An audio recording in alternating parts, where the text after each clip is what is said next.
Hey guys, welcome back. This is probably just gonna be a real quick one. I've seen Spaceballs like 500 times. It's the comedy version of Star Wars for me because it is a spoof of Star Wars, plus, throws in a bunch of references to other movies. Directed by the great Mel Brooks, and it stars Daphne Zungia as Princess Vespa, Rick Moranis as Dark Helmet, Mel Brooks himself as both President Scroob and Yogurt. Stars Bill Pullman as Lone Star, John Candy as Barf, Joan Rivers as the voice of Dot Matrix, and Dick Van Patten as King Roland. Film has a 57% on Rotten Tomatoes, and off of a budget of $22.7 million, it only made $38.1 million. It's not good, but the movie itself is actually really funny. So it is a comedy, it's a spoof, probably the only spoof movie you'll ever see me cover just because it's a classic. So it literally rips off of Star Wars. There's blatant Jawa ripoffs. But the movie is also very meta. Just points out obvious things. There's in the movie there's a dissolve from midnight to high noon, and you hear John Candy say, "Wow, nice resolve," or "nice dissolve," or whatever. So I've seen this several times. There's also references to Alien, Star Trek, Indiana Jones. There's a few more.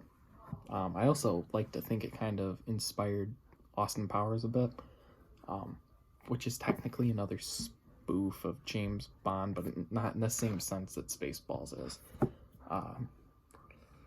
My favorite part of this is it points out that the fact that Star Wars is just here for merchandising. And as Yogurt says, merchandising. Lots and lots of merchandising. Come on. You're pointing out the fact that you're only here to make money off of toys. They were in the movie. I don't know if this stuff, I doubt this stuff was ever released, especially one of these things. There was Spaceballs the cereal, Spaceballs the lunchbox, Spaceballs the action figure, and Spaceballs the flamethrowers. The kids love that one. The plot is just there's a air shortage on planet Spaceball and on planet Scroob.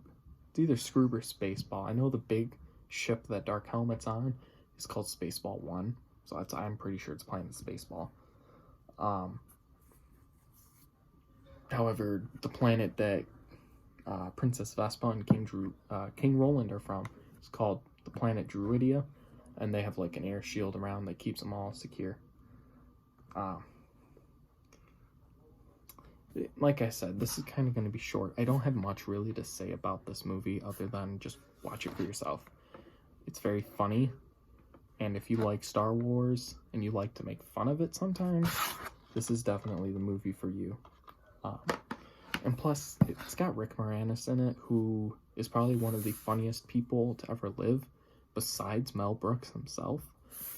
And John Candy, of course, is in it. He's another very classic kind of person.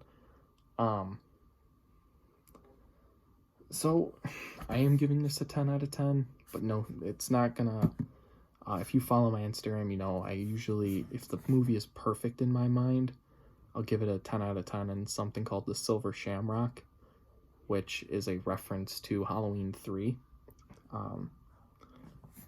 But I don't really think it needs a Silver Shamrock just because it's a spoof movie and those are never perfect. But this is with everything. I mean, between the acting, the jokes, the visuals too, it all gets it. Tonight on Instagram, tomorrow on YouTube, we're looking at a movie I haven't seen yet, and I've heard a lot of great things about, and I'm actually excited to watch, Ford versus Ferrari. Let me grab it, it's right here. It's got Matt Damon and Christian Bale in it, so, and I guess it's like the story behind how Ford came up with the GT, versus the Ferrari, and the race behind like all. It's a historical racing movie, but like I haven't seen it yet, and I actually kind of bought it on a whim because I was like, well, I saw the trailers for it. It looks good. Do I want to get it? Yeah, I'll just pick it up and watch it. That was like a month ago, and when I planned out like Disney Week and Pixar Week, I was like, I can't do Saw Saturdays during Disney Week and Pixar Week because, like, hey, here's a bunch of kids movies. Now here's a really violent horror movie on Saturdays. I can't do that, and I don't want to start something, then take a break from it, and then go back to it. Once I start a franchise on a certain day, I'm gonna keep doing it until I'm done with the franchise. And there's 8 movies in the Saw universe. Or it's Saw, well, technically 9 because we got Spiral, the Book of Jigsaw. That was supposed to come out this year. I believe it was delayed either a couple of months or till next year. So I'm like, well, I can't start Saw, and I want to go through the whole thing when I start it. So I was like, you know what, perfect time to do Ford versus Ferrari. So you can look forward to that tomorrow. But until then, I'm Luke, and may the Schwartz be with ya.